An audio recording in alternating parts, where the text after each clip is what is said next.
डरावनी हवेली की आत्मा। एक बार की बात है, एक गांव में एक रहस्यमय और डरावनी कहानी घटित हुई। यह कहानी वहां के लोगों के बीच दरबार में बड़ी मुख्यता रखती थी।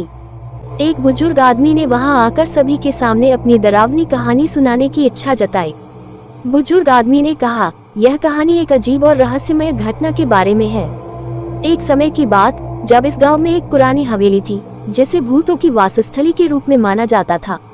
लोग कहते थे कि वहां अपराधियों को सजा देने के लिए उस हवेली में उनके साथ कुछ अद्भुत घटना घटित होता था।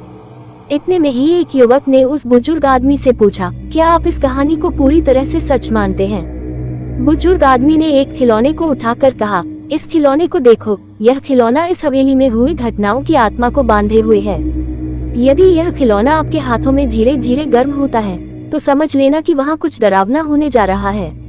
सभी लोगों ने उस खिलौने को अच्छी तरह से देखा और कई लोगों ने खिलौने को अपने हाथों में उठाया। कुछ समय तक खिलौना गर्म होता रहा, लेकिन फिर धीरे धीरे ठंडा हो गया। सभी लोग चकित रह गए।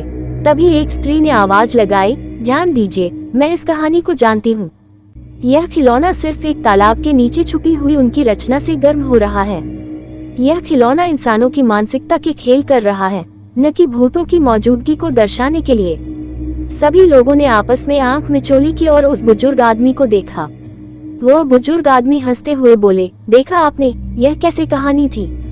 इस कहानी ने तो सभी लोगों का मन खोखला कर दिया। जिन्होंने मेरी बात सुनी और खिलौने को उठाया, उनके अंदर का डर जाग गया।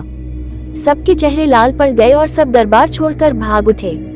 इस कहानी ने लोगों को डरावने हवेली की बातें भुला दी और सच्चाई को स्वीकार कर लिया। इस कहानी से सीख मिलती है कि डरावनी कहानियों के पीछे अक्सर आदमी की अपनी मनस्थिति होती है और अंदर का डर हमारी बुद्धि को मोह लेता है।